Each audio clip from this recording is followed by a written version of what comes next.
नाही नाही रडायचं बाळा, हाँ शानी है ना, नहीं रोने का। मैं तेरे को कैसे समझाऊं, देख रो रो के अपना जन्मदिन खराब करेगी। अब तेरा फर्ज था उधर जाने का, तूने निभाया, बात खत्म। हाँ रोने का नहीं। देख पूरी, आज का दिन रोएगी ना, पूरा साल रोना पड़ेगा। हाँ नहीं रे शानी, ना ना नहीं रे पूरी, चुप हो जा। पूजा, मैं बात कर।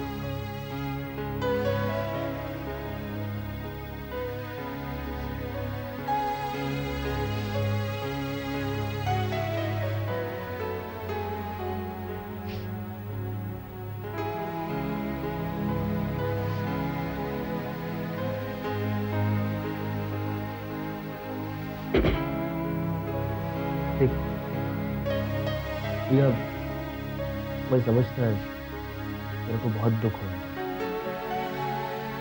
पंडित तू उनकी जगह अपने आप को रख के सोच। तो तेरे को मालूम नहीं, वो लोग जो भी कर रहे हैं वो बिल्कुल ठीक है। मेरा भी भेजा थोड़ी देर के लिए घूम गया था, कान अभी तक गला में है। बाद में मैं ठंडे दिमाग से सोचा तो मेरे को लगा वो लोग बिल्कुल ठीक। अभी तो सोच, कल को अगर अपनी बच्ची ऐसे भाग जाती है किसी के साथ में जाके शादी मनाने, कैसा लगेगा अपने को? सोच ले। मैं तो बोलता हूँ उन्होंने तेरे को गुस्सा किया, वो ठीक किया, अच्छा किया। उनका गुस्सा था ना इतने दिन का दबाव, वो निकल गया। प्रिया, मेरे को तेरे बाबा से कोई शिकायत नहीं, सच्ची बोल। ये सब तुम मुझे मनाने के लिए बोल रहे हो ना? आई शपथ, सच्ची बोल। बहुत बड़ा दिल है तुम्हारा। मुझे नहीं अच्छा लगता है जब कोई तुम्हारे बारे में बुरा बोलता है। पापा को तुम्हारी अच्छाई के बारे में पता होना चाहिए। हर चीज को वक्त लगता है, बाबा को भी धीरे धीरे बात करनी चाहिए, ठीक? अभी मेरे 3 तक गिने। हाँ, तू हंसी नहीं ना, तो मैं वो हैप्पी बर्थडे वाला गाना सुनाएगा क्या?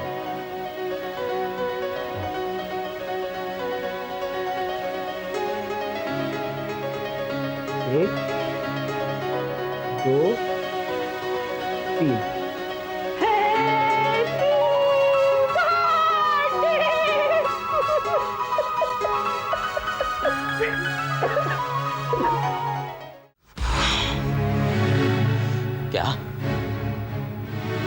क्या कहा उसने? वो पैसे मुझे उसने भिजवाए थे और मैंने एक बेशर्म की तरह वो पैसे ले लिए। हे भगवान, क्यों लिए मैंने वो पैसे? क्यों लिए? उस नालायक का मेरी बेइज्जती करके जी नहीं भरा तो उस गुंडे के हाथों मेरी झोली में भीख डाल दी, मुझे भिखारी बना के रख दिया। आप अपने आप को दोषी क्यों मानते हैं? आपको कहाँ मालूम था कि पैसे उसने भेजे? मुझे नहीं, लेकिन तुम्हें तो मालूम था ना। नहीं, कसम से मैं कुछ भी नहीं जानती थी। तब फिर तुमने उस वक्त मुझे पैसे लेने से रोका क्यों नहीं? उस वक्त हमारी हालत इतनी बुरी थी कि... हालत बुरी थी तो क्या एक गुंडे के दिए हुए पैसे हम लेंगे? कभी नहीं। और इतने बुरे दिन भी नहीं आए हमारे। मैं सड़क पर खड़ा होकर भीख मांग सकता हूं, लेकिन एक गुंडे की दया पर जी नहीं सकता। वो क्या समझती है कि बाप की झोली में 50,000 रुपए डाल देगी तो क्या उसका सब किया धर्म माफ हो जाएगा? इतना नीच समझ रखा है उसने मुझे। और मैंने सोचा था सचमुच कोई पुराना देनदार आकर पैसे दे गया।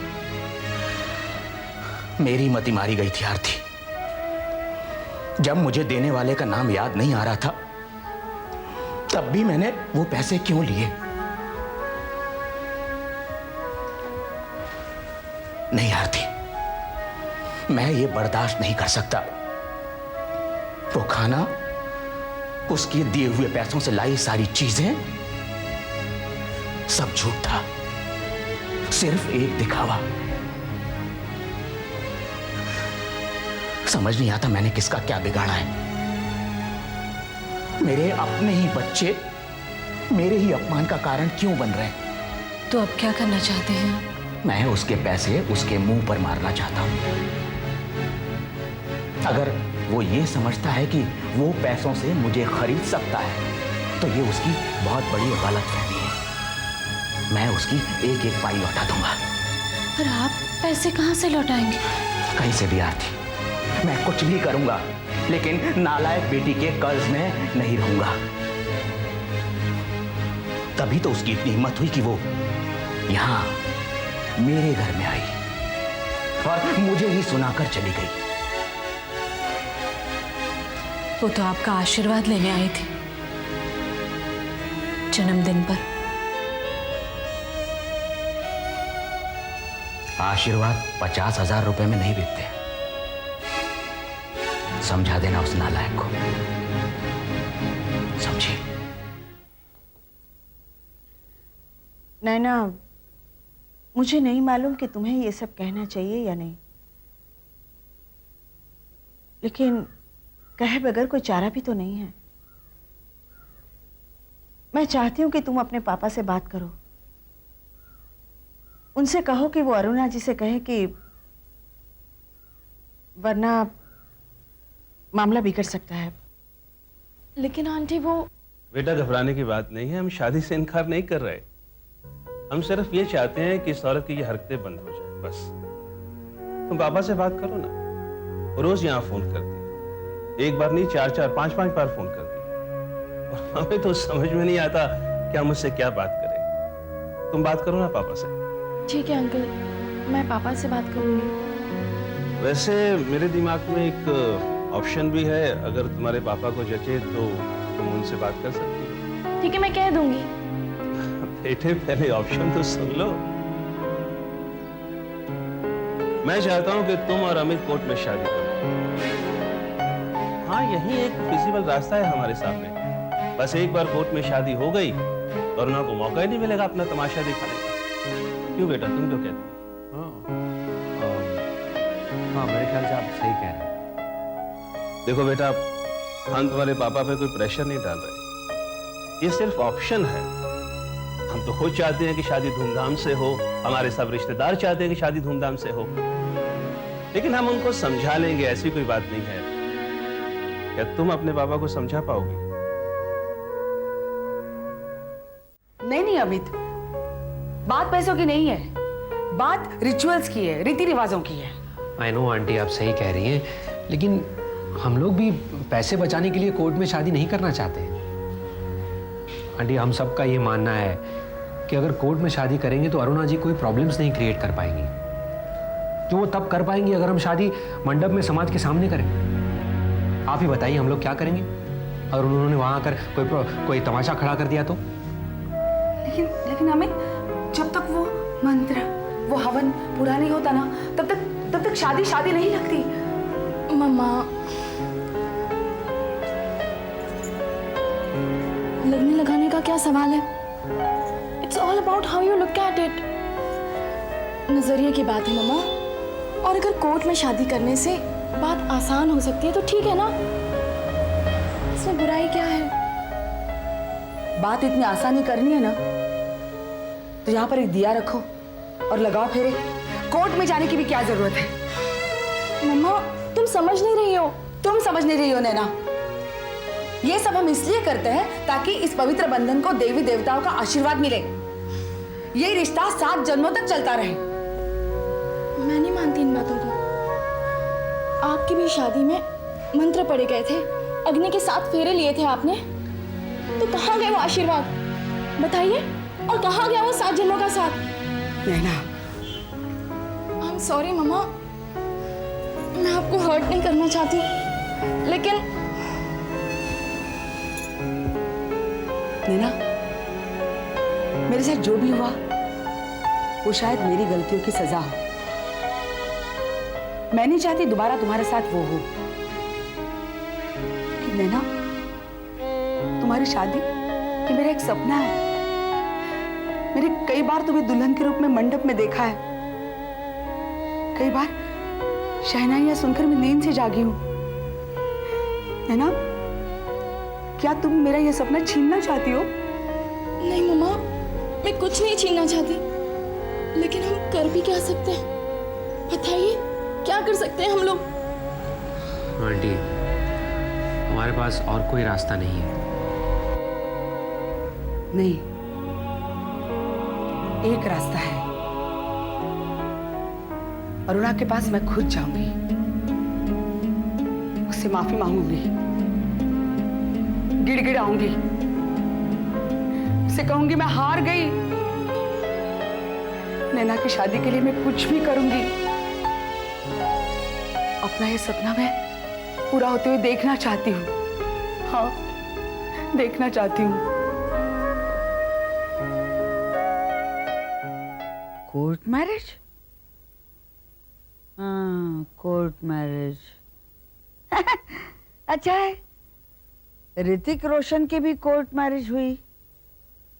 बड़े लोगों की तो शादी इसी स्टाइल में होती है, लेकिन तुम्हारी नैना की शादी कोर्ट में? नहीं नहीं, फिर तुम्हारी इज्जत क्या बचेगी गोविंद? अपनी इज्जत बचाने के लिए ही हमने ये फैसला किया है कि हम कोर्ट मैरिज करवाएंगे। क्या मतलब? मतलब ये कि जिस तरीके से इस समाज में तुम मेरी इज्जत उतारने पर बैठी हो ना, मैं तुम्हें दूसरा मौका नहीं देना चाहता। तुम मुझे नहीं मौका देना चाहते, मगर तुम लोगों को तो मौका दे रहे हो। लोग तो थूकेंगे तुम पे, कहेंगे कि अरे बाप रे, गोविंद राय पे ये क्या नौबत आई है। अपनी बेटी की शादी धूमधाम से करने के बजाय कोर्ट मैरिज की। नहीं नहीं, ठीक ठीक ठीक। तुम्हें मेरे स्टेटस की चिंता कब से होने लगी है? अरे मुझे तुम्हारी चिंता नहीं है, मुझे तुम्हारे नैना की चिंता है। अरे मुझे रात रात भर नींद नहीं आती ये सोच के कि नैना पे क्या गुजरेगी जब उसकी शादी टूट जाएगी। पहली बात तो ये कि मैं नैना की शादी टूटने नहीं दूंगा। शादी में हंगामा करने के तुम्हारे इरादों पर तो मैंने पानी फेर दिया है। अब आगे देखना और मैं क्या क्या करता हूं। वाह गोविंद, हिम्मत तो बहुत बढ़ गई है तुम्हारी। हाँ, 2-4 बाल भी काले हो गए हैं। वाह वाह वाह। मम्मी प्लीज, अब बहस मत करो। बहस? अरे मैं जंग लड़ने के लिए तैयार हूँ। गोविंद, तुम्हें और तुम्हारी पटरानी को क्या लगता है कोर्ट मैरिज का प्यादा हिलाकर तुमने मुझे चेकमेट दिया है? बेवकूफ हो तुम दोनों, बेवकूफ। तुमने अभी मुझे जाना नहीं। मैं कोर्ट मैरिज भी करवा सकती हूँ, मैं हाई कोर्ट जा सकती हूँ, अगर जरूरत पड़े तो सुप्रीम कोर्ट भी जा सकती हूँ। हाँ, सुप्रीम कोर्ट वाले खाली बैठे हैं तुम्हारे लिए। अगर नहीं भी बैठे तो भी कोई फर्क नहीं पड़ता, मैं गुंडों को भेजूंगी शादी रोकने के लिए। बस एक यही बात बाकी रह गई थी। गोविंद, मैं मानती हूँ मैं बुरी औरत हूँ, लेकिन दुनिया की सबसे बुरी औरत बनने पर तुम मुझे मजबूर मत करो। अभी भी वक्त है, समझ जाओ। ये शादी रोको। पूर्वी की शादी अमित से करा दो, सब ठीक हो जाएगा। लेकिन मैं ये शादी नहीं करना चाहती। तो चुप बैठ। बोलो गोविंद, तैयार हो? बोलो ना गोविंद, तैयार हो? नहीं मम्मी, पापा तैयार नहीं है। मैं अभी तैयार नहीं हूँ और पूर्वी ने अभी बताया कि वो भी तैयार नहीं है। ठीक है, करो जो मर्जी है करो, लेकिन याद रखो मैं ये कोर्ट मैरिज नहीं होने दूंगी। इनफैक्ट ये शादी नहीं होने दूंगी। अगर हिम्मत है तो मुझे रोक कर दिखाओ। चलो पूर्वी।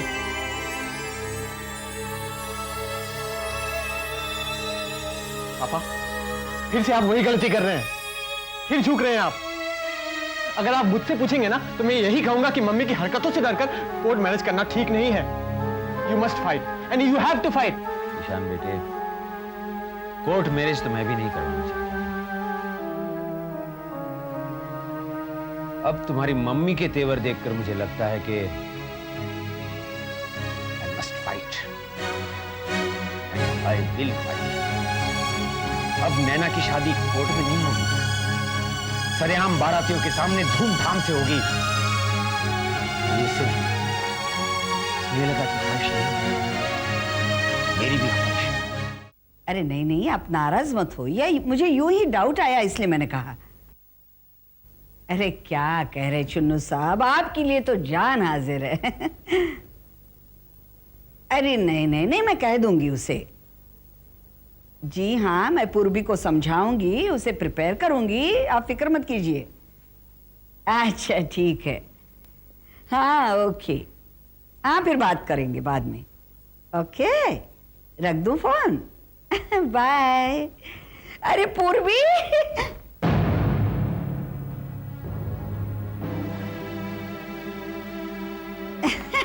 अरे Snehlata, what a pleasant surprise. अरे इतने सालों में पहली बार मुझे इतनी खुशी हुई है। आओ आओ अंदर आओ। अरे मैं भी कैसी पागल हूँ, मैं खुद तुम्हारे रास्ते में खड़ी हूँ। क्या छोड़ो, आओ आओ आओ, बैठो ना। आओ। बैठो बैठो। क्या बात है? कुछ मदद चाहिए तो फिर बोलो ना। पैसे चाहिए? नहीं अरुणा, मुझे तुमसे कुछ नहीं चाहिए। फिर मैं सिर्फ तुमसे ये कहने आई हूँ कि मेरी नैना को बख्श दो, उसकी जिंदगी नर्क मत बनने दो। ये क्या कह रही हो तुम? हाँ? अरुणा प्लीज, मैं तुम्हारे सामने हाथ जोड़ती हूँ, मेरी नैना की शादी ठीक तरह से होने दो। मैं तुम्हारे दरवाजे पर अपनी बेटी की खुशियों की भीख मांगने आई हूँ, प्लीज।